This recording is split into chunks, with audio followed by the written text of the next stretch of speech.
This song was written about 4 months ago by a young friend of mine named Bob Dylan about an actual event. A prize fighter named Davey Moore got killed.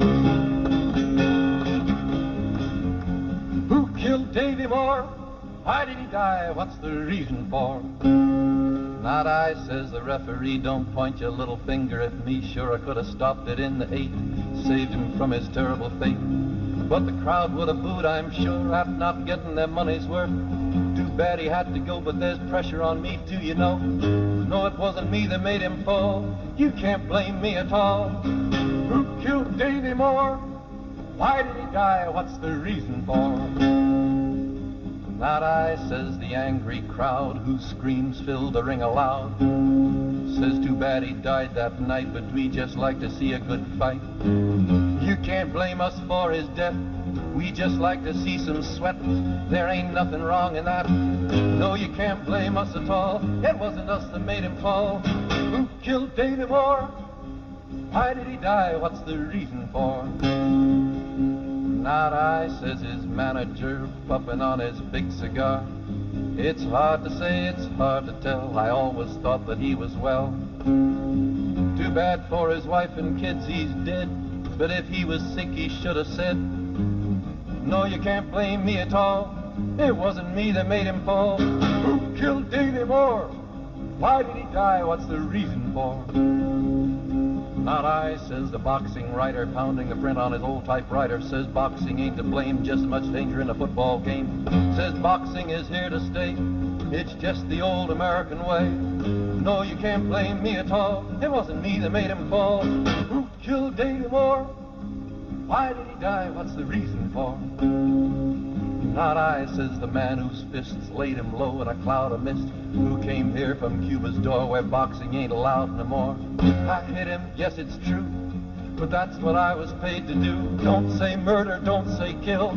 It was destiny, it was God's will. Who killed Davey Moore? Why did he die? What's the reason for?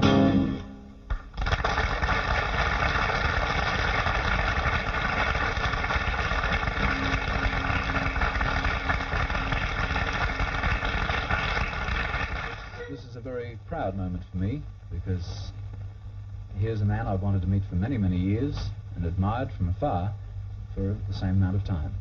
One of the foremost exponents of folk music in the world today, ladies and gentlemen, Mr. Pete Seeger.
I wonder how many people have realized by now that, of course, Mr. Pete Seeger is one of the original members of the Weavers, who had a great period of, well, very successful stage appearances, and they were great on record. When would be about 19... Long time ago.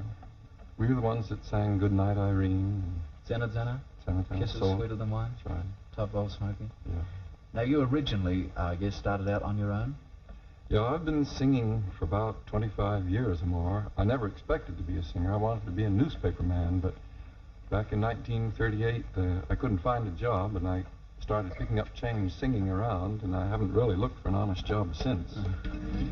But you've followed many an honest folk singer. I wonder if you care to name a couple. Oh, there are a lot of good people I learned from. Woody Guthrie, Leadbelly. He's a fellow that really knew how to play this 12-string guitar. Yes, 12 strings. I was noticing that. Double strings.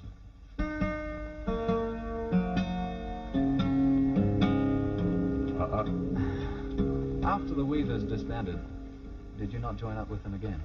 Actually, the Weavers are still singing together. We had a reunion last May. There were 7 of us on the stage, all the different people who'd been in it over a 12-year period. And lined up on the stage of Carnegie Hall, we looked like the new Christie Weavers. There's 4 banjos. I was going to ask you, too, about the hootenanny. I understand you originated this term.